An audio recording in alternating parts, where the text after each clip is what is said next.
হরে কৃষ্ণ, দণ্ডবত প্রণাম।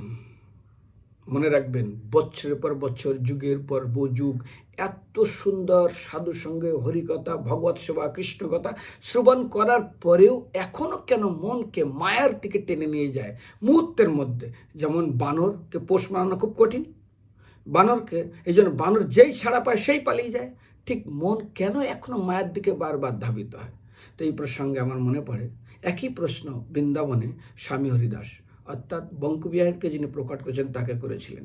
তিনি একটা দৃষ্টান্ত দিয়েছিলেন, বলে দেখো একটা বড় গাছ, তার একটা বড় ডাল হয়, ডালে হাজারো ছোট ছোট ডাল হয়, তার পাতা লেগে থাকে। অনেক সময় ঝড়ে গাছ উপড়ে যায়, ডাল ভেঙে যায়, কিন্তু পাতা কিন্তু লেগে থাকে কোথায়? ডালের সাথে।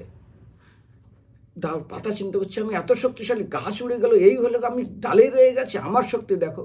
কিন্তু মনে রাখবেন, ওই পাতা যদি গাছে লেগে একসময় পেকে যায় তাহলে হলুদ হয়ে যায় এবং বিনা ঝড়ে বিনা বাতাসে পড়ে যায়। আর তারপরে যখন পড়ে যায় রৌদ্র এবং বাতাস, ওটা শুকিয়ে যায়, তারপর যেদিক থেকে বাতাস আসে সেই দিকে পালিয়ে যায়। পাতা যদি চিন্তা করে একসময় গাছ উপড়ে গেছে, ডাল ভেঙে গেছে, আমি লাগিয়েছিলাম ডালের সাথে, ওসব চলবে না, সামান্য বাতাস এসে উঠতেই থাকবে। ঠিক যতদিন পর্যন্ত কৃষ্ণের কাছে ছিলাম, ভগবদ্ধামে ছিলাম, অর্থাৎ আমরা ডালের সঙ্গে লেগেছিলাম।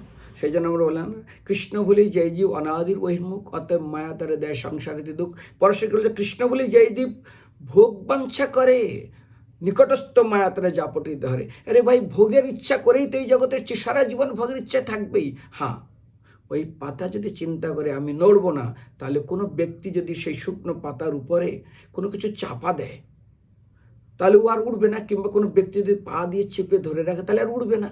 ঠিক তদ্রূপ আমরা যতক্ষণ মতো সাধুগুরু বৈষ্ণবের চরণের অনুশাসনে থাকবো, চরণ নিষেধে থাকবো, ততদিন আমাদের কিছু হবে না। নইলে শুকনো পাতার মতন যেদিকে ইচ্ছা বাতাস সেই দিকে যাব, আমরাও ঠিক সেইভাবে প্রলিত হবো। কারণ ভোগের বাঞ্ছা করার জন্য তো জগতে বারবার ভোগের দিকে টানবেই মন। তো সেই জন্য বলবো ভক্তদের কাছে, চেষ্টা করুন সাধুগুরু বৈষ্ণবের অনুশাসনে থাকেন, তাহলে এগোর সংসারে পড়িয়া মানব না পায় দুঃখের শেষ। সাধুর সঙ্গ করি হরিভজন যদি তভয় অন্তক্লেশ। সাধুর সঙ্গ করে সাধুর অনুশাসনে থেকে যদি হরিভজন করেন, তাহলে কোনো অর্থাৎ কোনো বস্তু যদি আপনাকে চেপে রেখে দেয় তাহলে আর আপনি নড়তে পারবেন না। হরে কৃষ্ণ, দণ্ডবত প্রণাম। আপনি মন শান্ত হবে।